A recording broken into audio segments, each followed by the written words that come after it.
I hope something that we can see here is that these lessons from Hosea are very much important to us today, applicable to us today. That we can learn some things that will help us in our life and in our walk with God. Because the principles are just so very much the same. We can choose to follow God, we can choose to follow the way of the world. And the results are going to be the same today as they were back then. So we kind of wrapped up the first 3 chapters on Wednesday night. It's interesting to me that chapter 3 kind of ends on a promising note, maybe. You know, that God sees a time, He envisions a time where there's a restored relationship with Israel, with His people. And again, interesting to me that throughout this book that really has a lot of negatives, there are these glimmers of hope kind of scattered throughout, where we see from God that, yes, judgment is coming, it's your fault, you left me, but that God is still saying, I'm looking for a time where there's going to be a restoration, where there's going to be a return.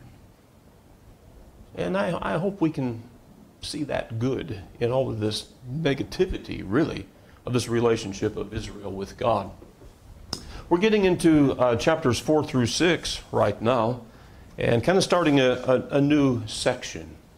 Some have called this next part here the courtroom scene. And it's like, I can envision that. I see that. It's like God is holding court. Let's understand who is in charge here. It's God who is the judge. It's like, have you ever been in a courtroom? Have you ever like served jury duty or something? Like, if you've been there for some other purpose, let's not talk about that.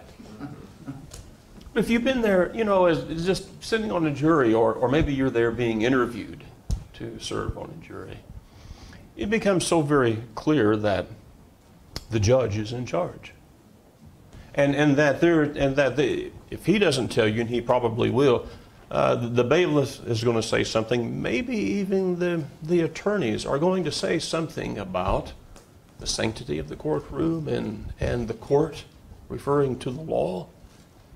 And there's some seriousness put to that.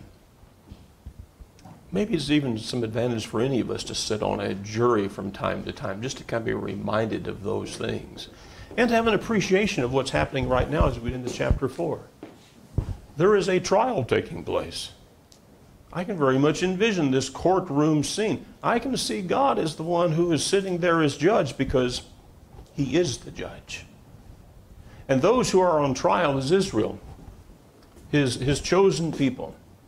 Those for whom He has provided so much. He has blessed them in so many incredible ways through the generations. And yet they have chosen to move away from Him.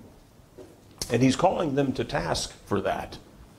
And that's what this whole scene is about, as we get into chapter 4 and the chapters here that follow. And so in Hosea's account, he is unfolding this scene for us. It's a serious charge.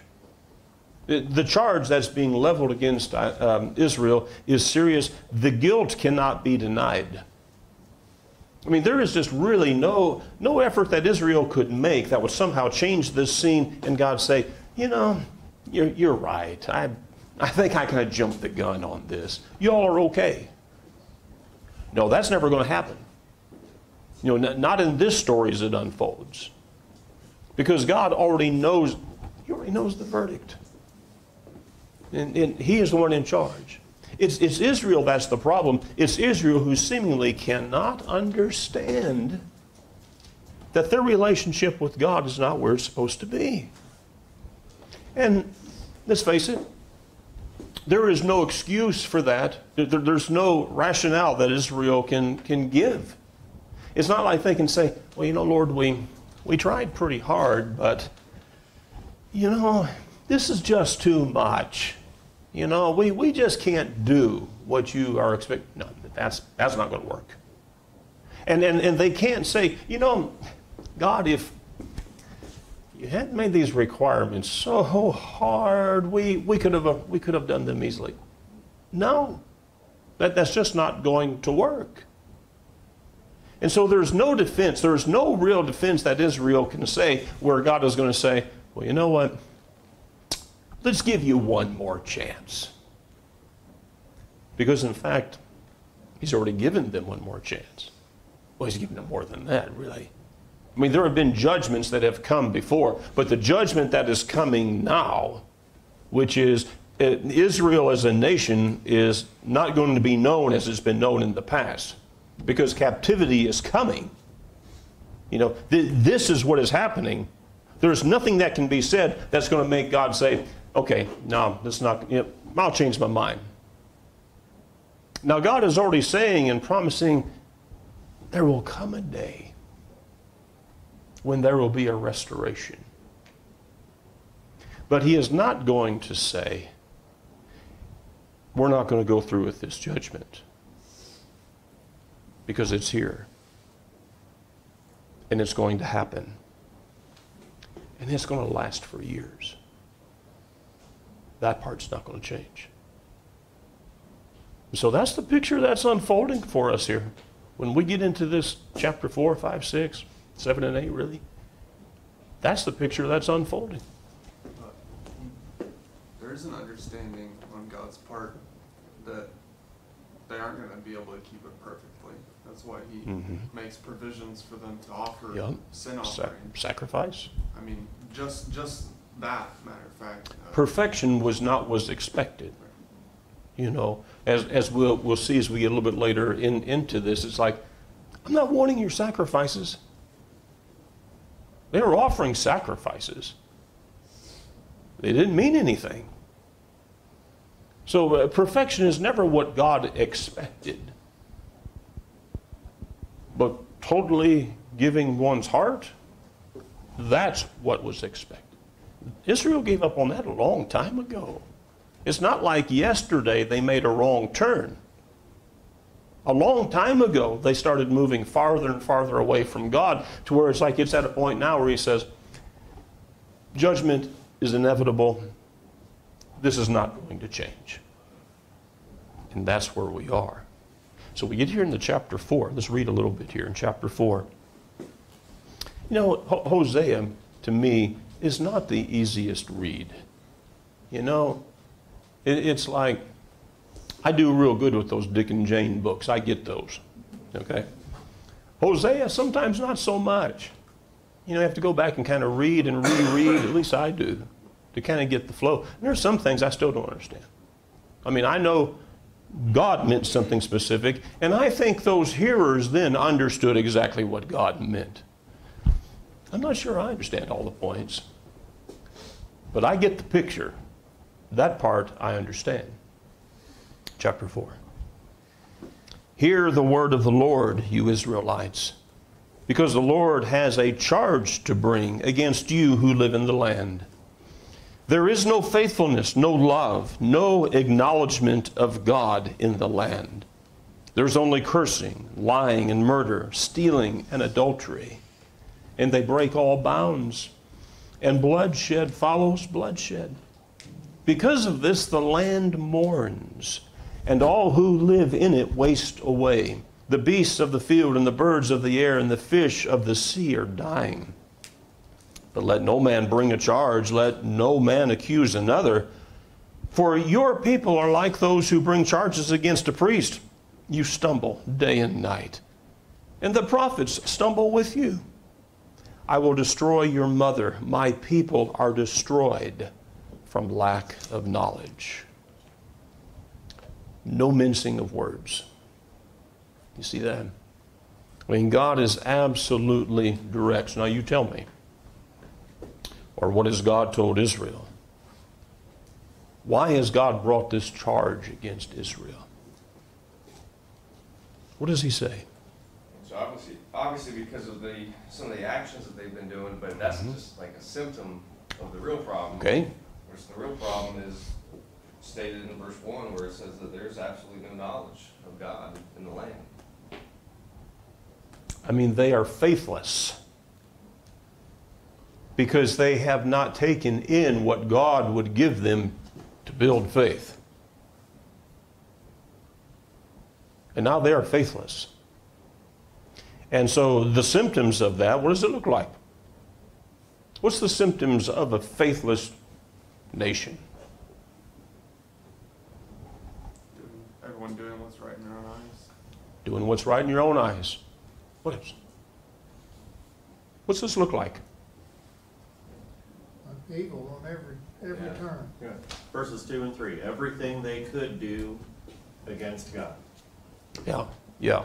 It's everything they do is against God, evil against one another. And he talks about sins that are sins against one another, you know, murders and stealing and things like that. We would look at that and we would judge someone in a court of law today against perpetrating a crime against another individual. There's truth in that. But in the big picture, who is the crime against? It's against God. And so I think God is trying to paint that bigger picture of what this is and what it looks like. It's not a pretty picture. And so we can envision this nation that in so many ways is in turmoil, faithless, there's no love, there's no acknowledgement of God in the land, there's moral corruption. And so it paints a very vivid picture of the current relationship of Israel and their relationship with God. It seems funny even to say their relationship with God because there was no relationship. Not really. There was a lack of a relationship with God. And so you look at these sins and the consequences, and there's something here that was interesting to me. I'd love to hear what you say. You know, he talks about the murders, the adulteries, breaking all bounds, the violence, the bloodshed. Because of this, the land mourns, and all who live in it waste away. The beasts of the field, the birds of the air, the fish of the sea are dying. What is that about? What is... It is a reflection of where they are with God. They have taken themselves and removed themselves so far from God that, you know, these things that they would depend on are gone from them. Wow. I mean, this is an interesting kind of view here to me. You know, like the land is rebelling. And I'm not exactly sure what to take of that entirely, but it does bring some thoughts to my mind. If you think back to the end of Deuteronomy, chapter 26, 27, 28, 29, God through Moses is talking about blessings and cursings. You know, when they were on the mountain, Mount Ebal and Gerizim. And Moses is delivering this message about blessings and cursing. Blessings, multitude of blessings. If they were faithful to God, if they followed God, they obeyed Him. The curses? Oh, wow. Quite severe. If they disobey God, if they don't follow Him, curses would come upon them. Curses would come upon the land. In chapter 30 of Deuteronomy, God talks about bringing the land as witness against them. Kind of an interesting thought. An interesting picture. And I don't know that I have the answer to this. But it kind of makes me wonder, in what way would God bring the land as witness against an evil nation? And I wonder, is that what He's talking about here? Things have changed even in the land. What was once, you know, a land that was so prosperous and materially, it seems as though at this point in time, this 8th century BC, there was still some prosperity in Israel. Perhaps that was part of their problem too, self-sufficiency. But it's as though God is saying through Hosea something about, you know, how even the land is mourning, because this is God's creation. And even as He said before, I'm going to bring the land as witness against you. Is this the land witnessing against the sins of Hosea, or the sins of Israel? I don't know. I'm wondering about that. And what would that look like today? Not really an answer for it, but you see this all the way in the beginning with Cain and Abel. When Cain kills Abel, God tells Cain how the ground is crying out to him because of the blood of his brother Abel. Yeah. That, it's as though God is saying, even the ground is bearing witness or testimony against your sin. And God would have that connection with all of his creation. I don't know that that's any different today. I mean, it is all of the universe, it is all creation that is in the control of God. Sometimes that just kind of slips our understanding. I've even wondered in some nations that have just incredibly wicked leadership, very often are nations that are struggling in many levels, in many ways. And I don't know, does God bring judgment on lands in that way today? I go to some places in Africa where government is just incredibly evil and wicked. For years in Zimbabwe, now getting into Zambia and some other places too, the rains are not coming anymore. People are starving. You you wonder, like, why are these things happening? Well, famines come and go. We understand. God's in control of those things. But don't you wonder sometimes just what is the criteria where God says, we're going to hold the rain for a while? I don't know that I can answer that, not directly. But inquiring minds would like to know. Right? When I see a text like this talking about things in nature not being what they ought to be, I often think of it as hyperbole on God's part. He's saying, you, mankind, are the pinnacle of my creation, and you have ruined everything. Mm-hmm. Just as I created it for your glory, for my glory, you have ruined it. Yeah. Not so much physically, but in your own mind. You haven't acknowledged me as creator, you've ruined everything. And you remember when God gave the land to Israel? How was it described? Flowing with milk and honey. Flowing with milk and honey. But it wasn't that way now. I don't know. Just some things to kind of think through here a little bit. All of creation seemingly is suffering there now. And perhaps this is part of the punishment already from God. Because he's been trying for some time to get them to turn, to come back to him fully and truly come back to him. So, verse 6 and following, this goes on here just a little bit more. We're going to touch on the point James made just a little bit deeper here. My people are destroyed from lack of knowledge.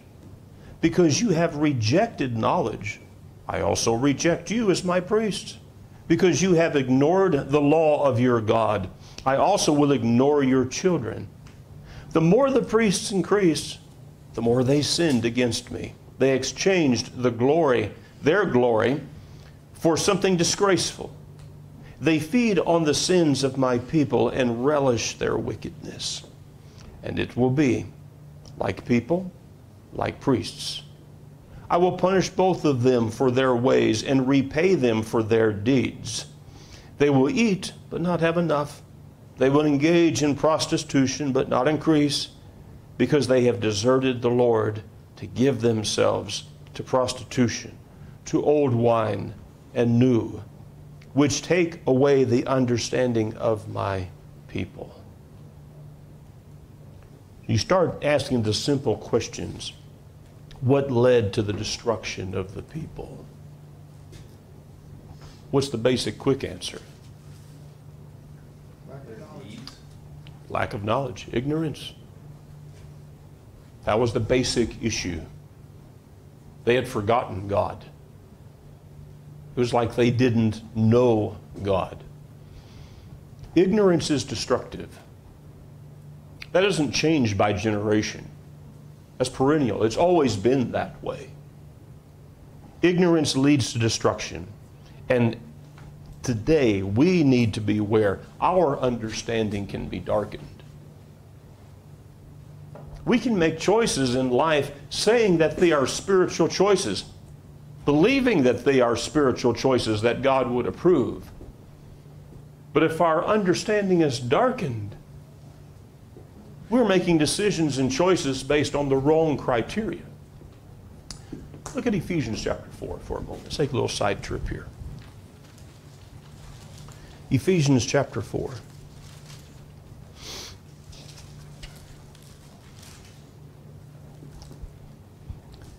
In verse 17, the Apostle Paul says this, "This I say therefore and testify in the Lord, that you should no longer walk as the rest of the Gentiles walk in the futility of their mind, having their understanding darkened, being alienated from the life of God because of the ignorance that is in them, because of the hardening of their heart, who, being past feeling, have given themselves over to licentiousness, to work all uncleanness with greediness."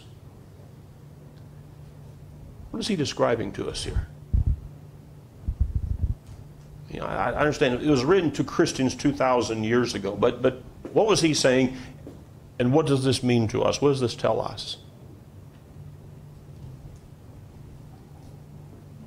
You know, I can't, reading this here in Ephesians and reading what we've read in Hosea, I can't help thinking about an old expression that I heard as a kid. Ignorance can be fixed. Stupidity is forever. And you think in both of these, you know, God is saying, fix this. Yeah. You can fix this. Right. If you choose not to, Yeah. you may be the other. That's right.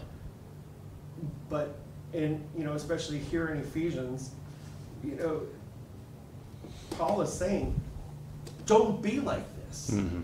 You know, you're showing ignorance now. Don't choose to go down that path. The comparison being to those who are walking in darkness. And he's saying to them, don't do that. I mean, and if you're walking in darkness, here's what it looks like. Here are the results. Walking in the futility of your mind, or futility. It's like some versions might say the emptiness, vanity. You know, is where you're at. Understanding darkened.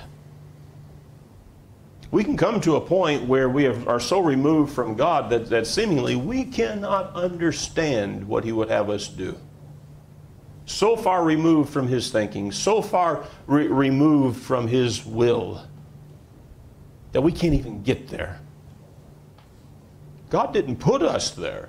It's where we went. Okay? Why is one alienated from God? Because of the ignorance that is in them. The hardening of one's heart. That's like kind of the end result, where our heart just becomes hardened and we don't want to know the truth.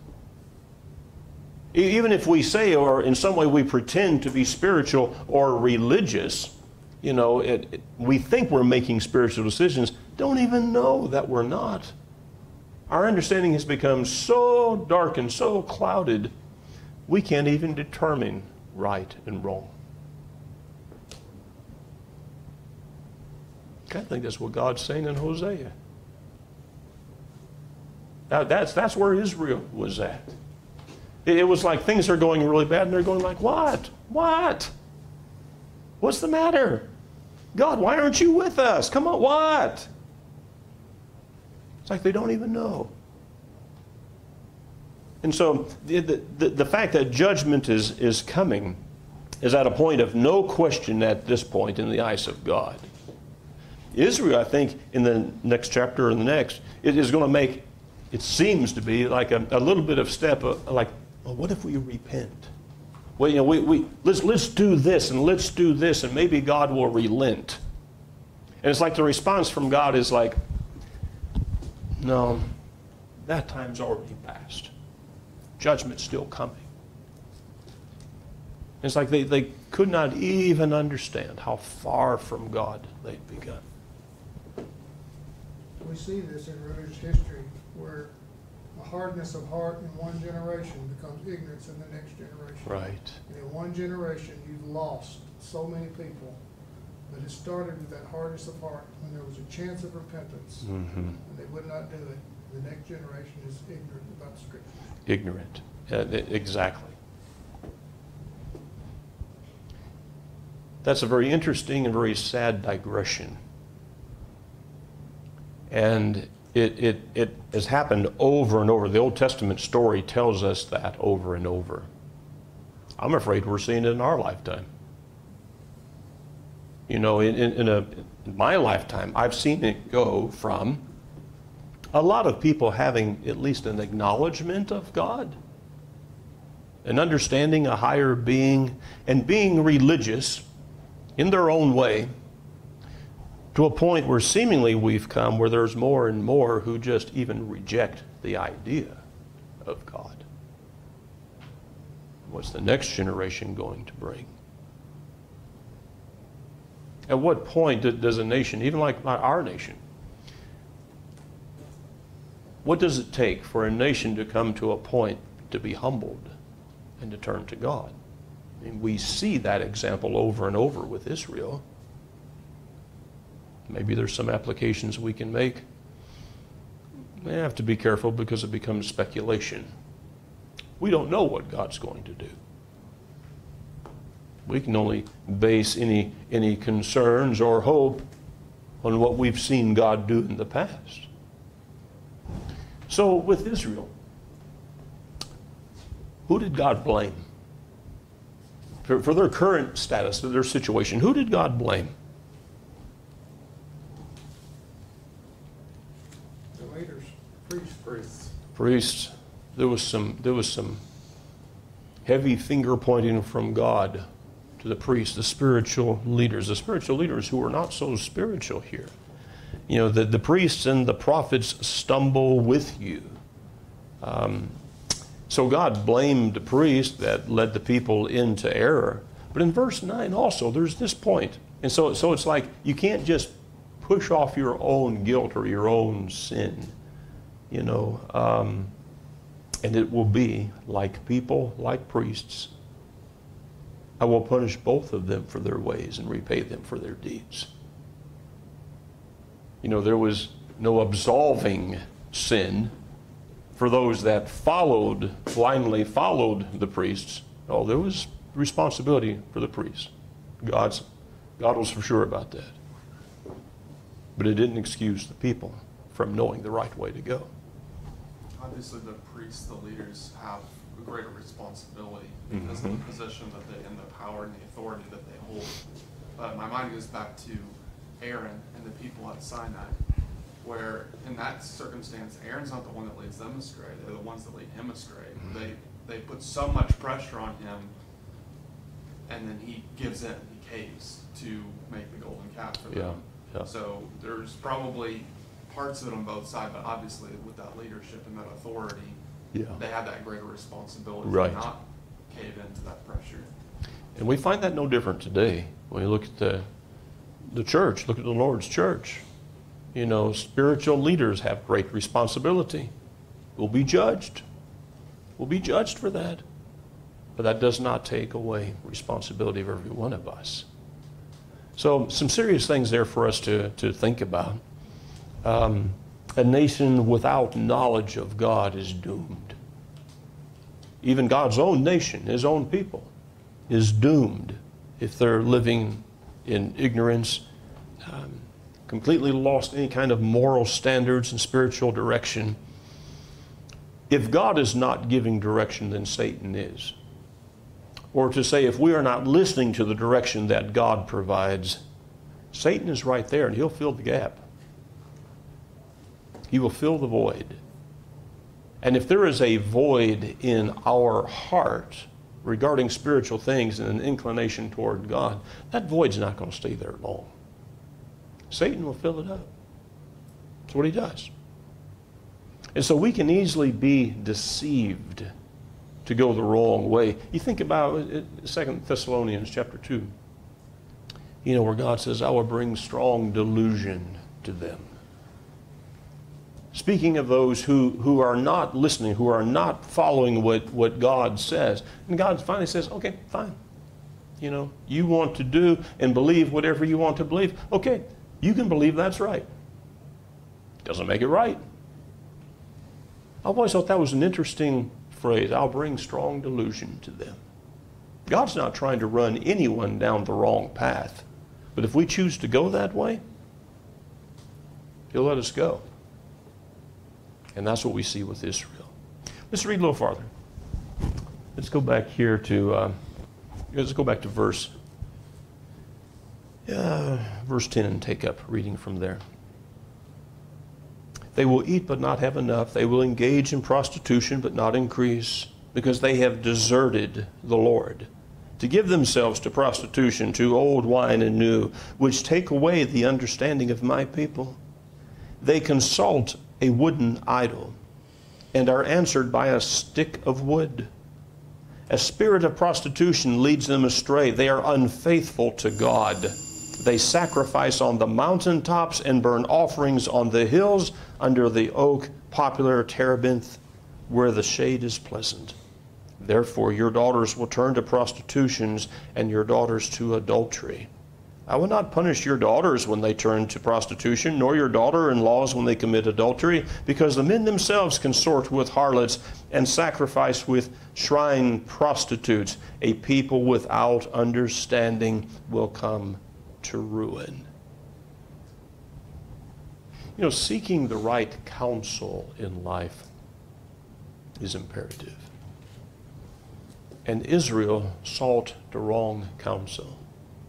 I mean, I think it's interesting here the way God says this, that the people are going to a stick.